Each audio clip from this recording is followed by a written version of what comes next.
What happened to Tom's position? When did Angela start at Dunder Mifflin? And why do Angela and Dwight hide their relationship? Our pilot analysis continues on the Anti-Strangling Task Force.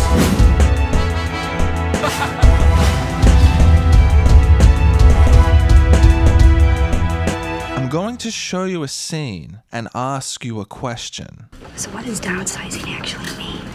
Well, you guys gotta update your resumes, just like I'm doing. I bet it's gonna be me. Probably gonna be me.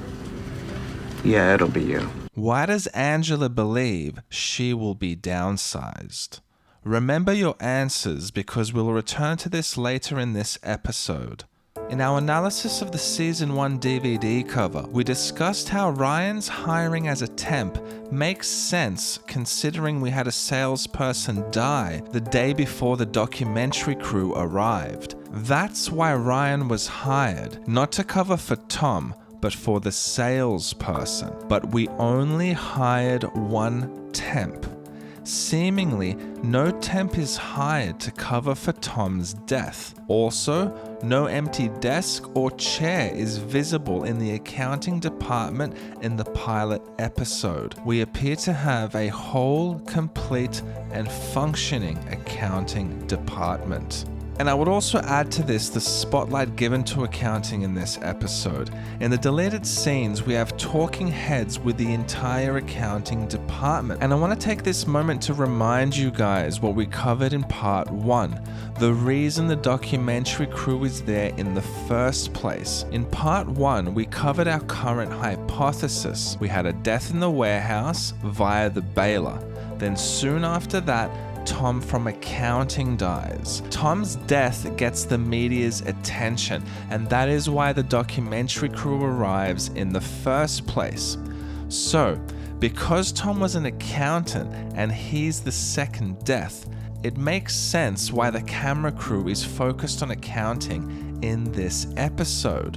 So looking at the whole picture, no temp seems to have been hired to cover Tom. We have no empty desk. We have no empty chairs. Accounting is very much in the spotlight in this episode. Well, the question naturally arises, what happened to Tom's position? Now we're ultimately left with two choices. Either Tom's position wasn't backfilled, or it was backfilled by either Kevin, Oscar, or Angela. So let's start with not backfilling his position, which makes some sense during an initial analysis. A season later, when accounting is tasked with finding an extra $50,000 in the books, accounting openly admits to being overstaffed. Well, I looked through all the budgets, and there is one department. Yes. That has 3 people. Yeah? Doing the work that could be done by 2. This is great. Oh. Yeah. Oh. So if we assume when Tom was alive, accounting had 4 accountants, well, it makes sense not to have backfilled that position because having 3 accountants is overstaffed, let alone having 4. We can make sense of that. The only problem is that no physical evidence supports this hypothesis. Namely, we have no desk and we have no chair. We know throughout the entire series that the accounting department is staffed by 3 individuals. We do have a couple of moments where this norm is challenged. Here you go. Do you think it would be possible to move to that desk over there? Because this seems a bit cramped and I don't have a computer. Well, that's a sales desk. Yeah, you need to be over here with us accountants. You can see how they squeeze Mrs. California at the edge of Kevin's desk, and I think this is a poignant example of how there simply is no space for a 4th desk in the accounting nook. So acknowledging that, we can't see anything suggesting we had a 4th accountant.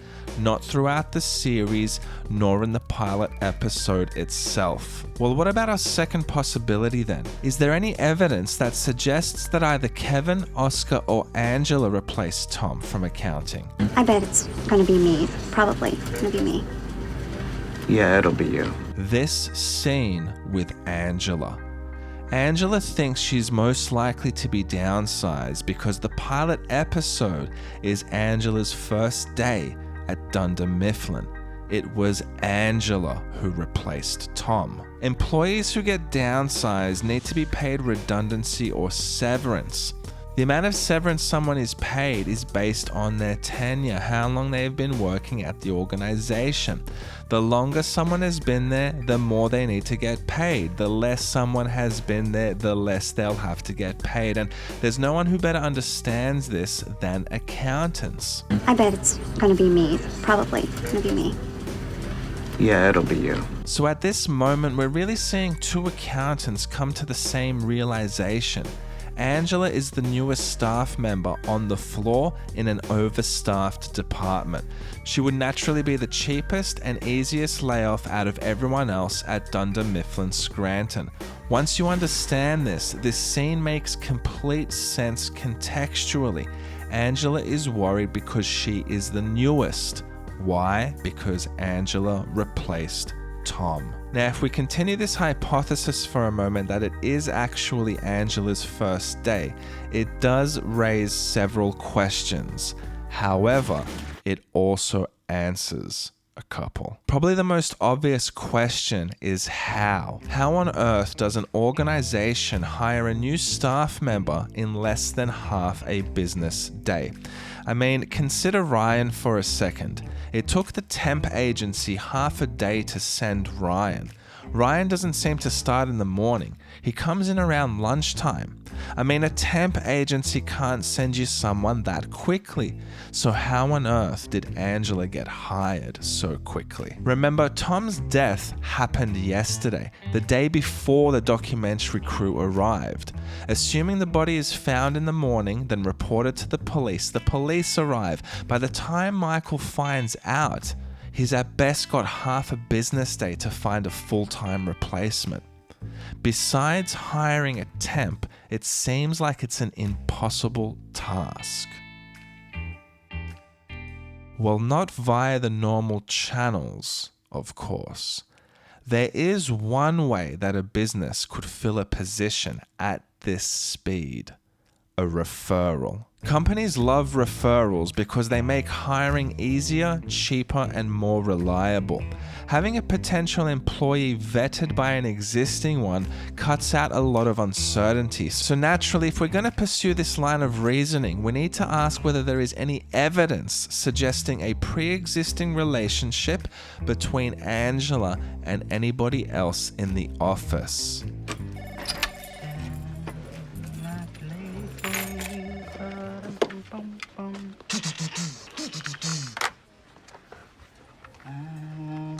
Gifts for you.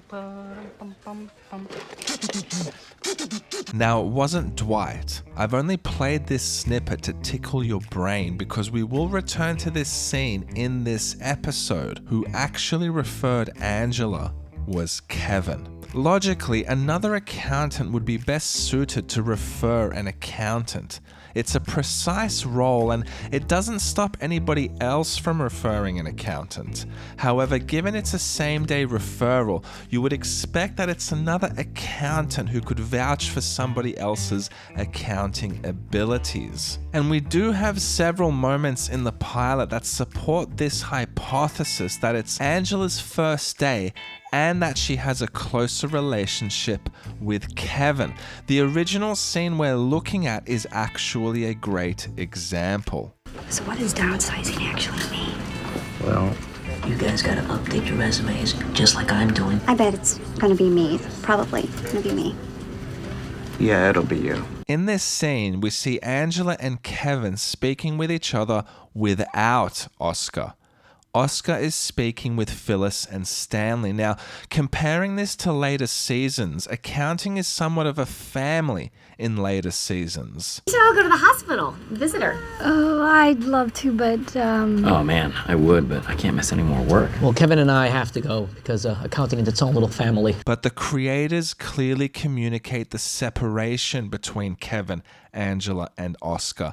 Oscar has gone to Phyllis and Stanley, whereas Angela and Kevin Kevin are talking amongst themselves. So there is this separation between the three. You can also see the way that this shot has been framed. Oscar is sitting level with Phyllis and Stanley, which puts across this picture of equality. Oscar, Phyllis, and Stanley are all on the same level. But the way the shot is framed with Kevin and Angela is standing, Kevin is sitting, and he's looking up at her. And this can be interpreted as a validation of her authority. Kevin is immediately down with Angela's hiring. He's the one who referred her. It's Oscar who's feeling insecure in this moment. And this really brings us to the talking heads in the deleted scenes. My name is Angela, and I'm in charge of the accounting department. There are 3 of us, Kevin and Oscar. So Angela is the head of accounting. What does that tell us about our hypothesis that Angela replaced Tom? That means Angela didn't replace any old accountant. Angela replaced the head of accounting. Tom, the head of accounting, was murdered. We then have a strange moment with Oscar. It's my job to keep the books in order. And I'm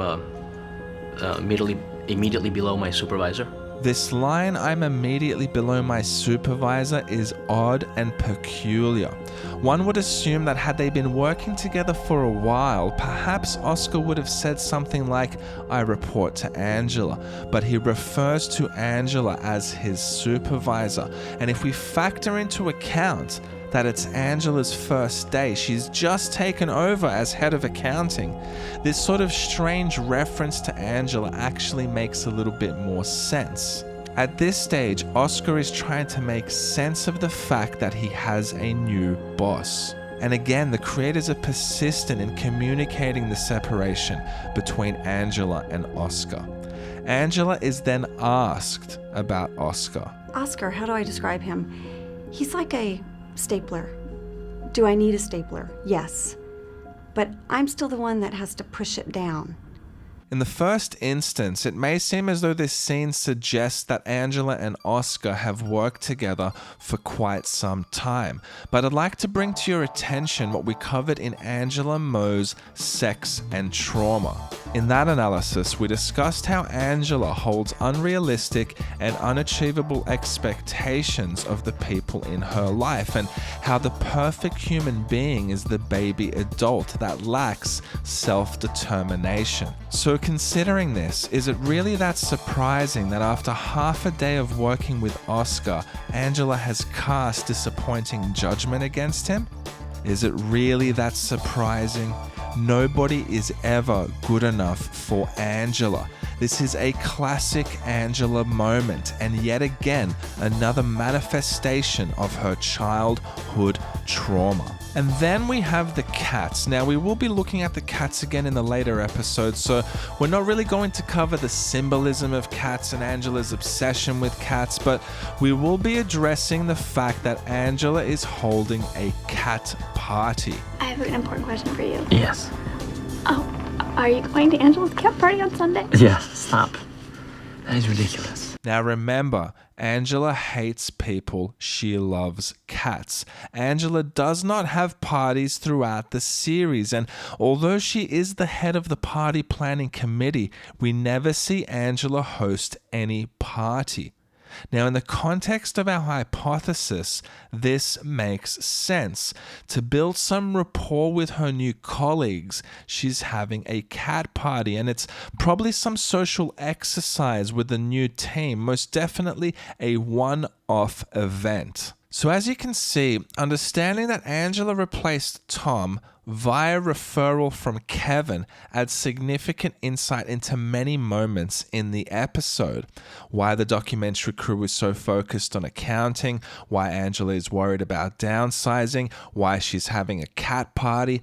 But it also adds insight into this scene with Dwight Schrute.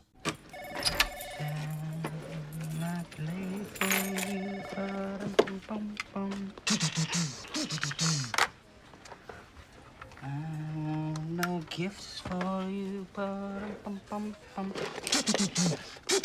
In In several episodes, I have mentioned how Kevin is Dwight's adopted older brother, and we haven't covered that yet, but in the colorblind financial fraud regulator overview, we did discuss how Kevin is involved with significant financial fraud as an accomplice of Dwight. So any referral from Kevin is inevitably linked to Dwight. But putting that aside, fans have speculated for some time whether Dwight's singing little drummer boy signals an earlier start to his relationship with Angela. And this is 100% correct. It does. But what hasn't been considered is whether that relationship started outside of the office. If we add our hypothesis to the equation, we are given tremendous insight into a peculiar but huge element of Dwight and Angela's relationship: secrecy. Now let's for a moment recap our pilot episode hypothesis. We have a death in the warehouse via the bailer. Michael speaks to the media and assumingly the police, and manages to cool heads and calm any suspicion. But then we have a murder-suicide. Tom from accounting, and we have a death in sales, our erased top salesperson. Less than 24 hours later, Dwight's girlfriend is the head of accounting. The motive for Tom's murder was simple. Dwight wanted his girlfriend to be the head of accounting. Now think of things from Dwight's perspective. His girlfriend starts as head of accounting, and that same day, a mysterious camera crew arrives in the office. Dwight fully knows what's going on. He also knows that if anyone discovers that his girlfriend replaced Tom, it will look awfully suspicious. His relationship with Angela must be kept secret at all costs. This is why Angela and Dwight keep their relationship a secret. Their relationship provides the motive for one of the deaths in question: Tom, the head of accounting. We are concluding this episode, and there is one critical stage in this hypothesis we haven't yet covered, which is the communication between Michael and Kevin. Someone must have told Michael that some of his staff would not return to work that day. So what has Michael been told? Who told him? And what has Michael told the office?